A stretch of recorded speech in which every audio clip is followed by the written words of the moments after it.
Okay, today it's time to create your line and value project. So this is the sample that I made, and I'm going to show you guys in this video right now how to do this. So all you're going to need is your basket of oil pastels that have limited colors, your newsprint for your stencil, and then your good white paper that you're going to make your artwork on. So again, we're going to tear the paper in half and create a more interesting shape.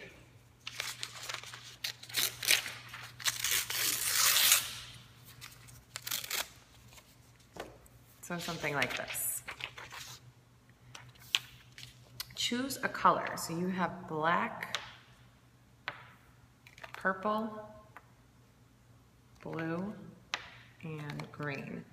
I highly suggest using black. It works best for this. You're gonna get a much more dramatic result like this if you use black, but you can try one of the other colors if you would like.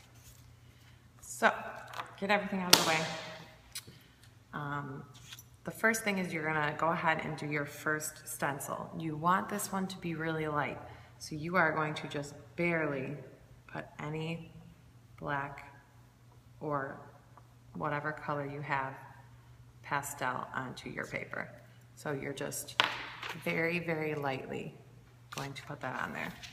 I like to start up at the top and work my way down, and you can angle your stencil to how you want it. I'm gonna angle mine like this. And we can just use our remaining leftover paper to smudge today. So I just kind of wrap it around my finger, my pointer finger, hold it in place, and smudge. In this first one, it's barely gonna leave a mark on your paper.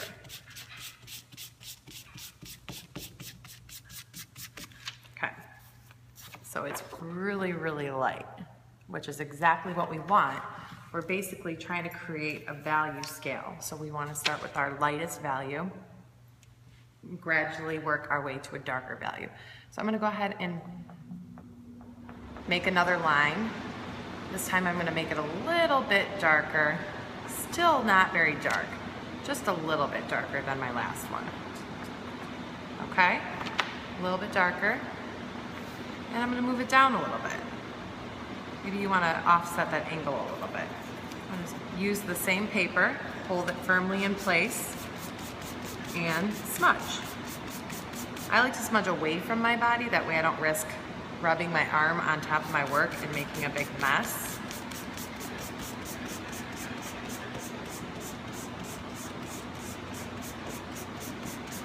And I have my second line, so that's gonna be a little bit darker than my first line. Third one, again, each time you add pastel, you want to press slightly harder and make the line slightly thicker than the last time, because you want your value to increasingly get darker. So, line it up. I like to leave about ½ an inch to an inch of space in between my last stencil rubbing and the next one. Now you can start to see that it's definitely getting darker than where I started.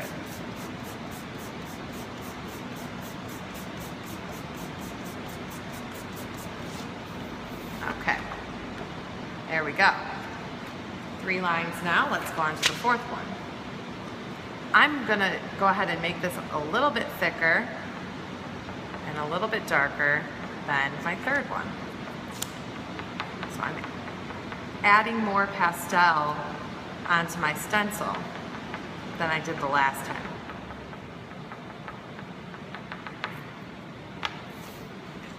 Line it up.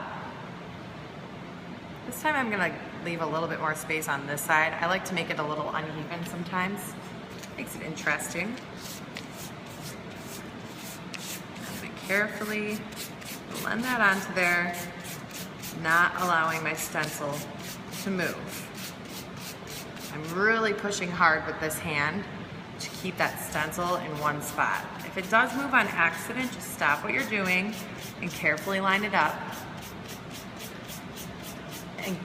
it'll be just fine. Keep going. Okay, here we go.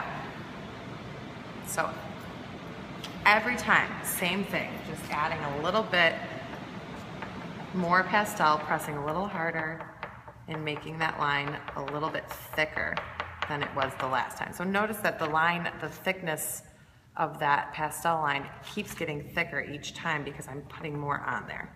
By the time I'm done, my stencil is gonna look like this. So when I made this one, this was the last one. That is how thick I applied that pastel in order to get that really dark value that you see at the bottom. Okay? I think that about covers it. You might have to try 2 of these in order to get one that comes out really nice, and that is okay. We have plenty of time to work today and Monday on this project.